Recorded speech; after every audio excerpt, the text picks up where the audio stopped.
Personne ne t'apprend à créer un jeu vidéo.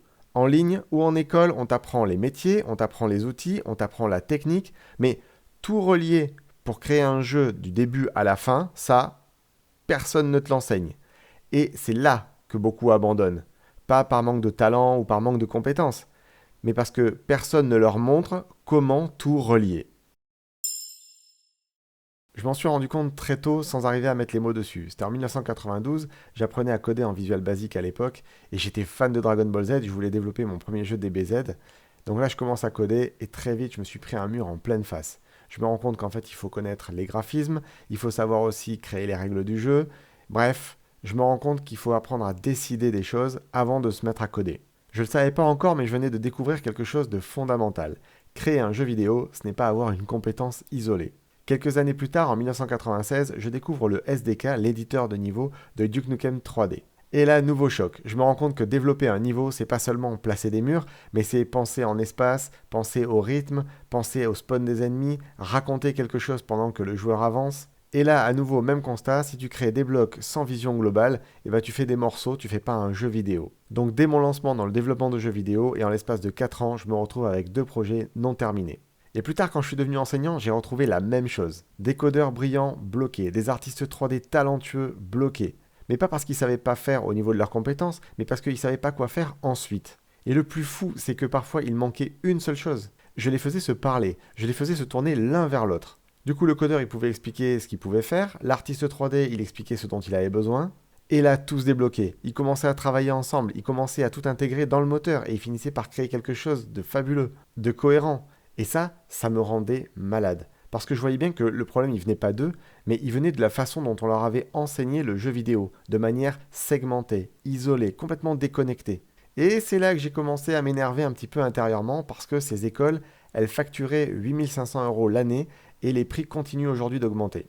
Donc en fait, elles promettaient de former des développeurs de jeux vidéo, mais au final, elles formaient des spécialistes isolés avec des diplômes français, avec des titres RNCP français pour rassurer les parents. Sauf que ce métier, il est international, tu peux partir travailler dans n'importe quel pays. Et à l'international, ces papiers, ces diplômes français et ces titres RNCP, ils ne servent à rien. Il y a à peine quelques équivalences en Europe. Et dans chaque école où j'ai travaillé, j'ai vu des étudiants se plaindre. Pas par caprice, mais parce qu'il manquait des cours, parce qu'il manquait des enseignants, et du coup les matières elles disparaissaient, ou il y avait des matières qu'ils n'avaient jamais. Et j'ai vu des gens de l'école ou la direction leur répondre que c'était normal, que c'était eux qui devaient arrêter de se plaindre. Alors que tout le monde pouvait voir que le vrai problème, c'était le système d'enseignement.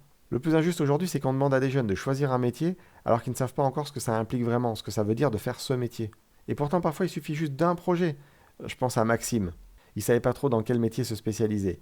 Et pendant son premier prototype en équipe, il s'est mis à coder. Et là, quelque chose s'est passé. Il a adoré ça. Il dormait à peine, il était à fond, il était au taquet. Et grâce à lui, à la fin, l'équipe, elle a sorti un jeu jouable en multijoueur à 4 en local. Un vrai jeu, fun, jouable, c'était incroyable. Et là, pour lui, tout d'un coup, tout est devenu clair. Il avait trouvé sa voie, sa spécialité, mais pas grâce à un test, un formulaire ou une fiche métier, non, parce qu'il avait fait.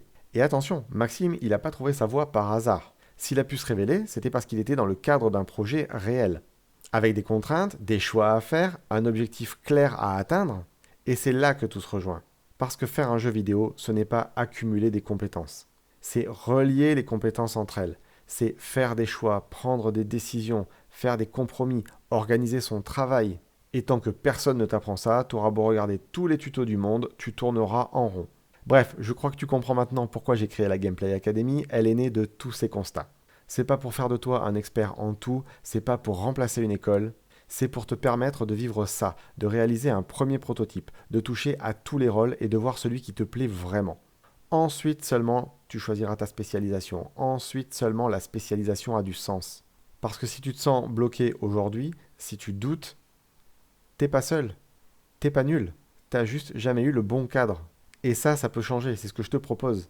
La Gameplay Academy, elle ouvre ses portes en janvier 2026. Le lien il est en description si tu veux en savoir davantage et n'oublie pas de t'inscrire à la newsletter si tu ne veux rien rater du lancement. À très vite.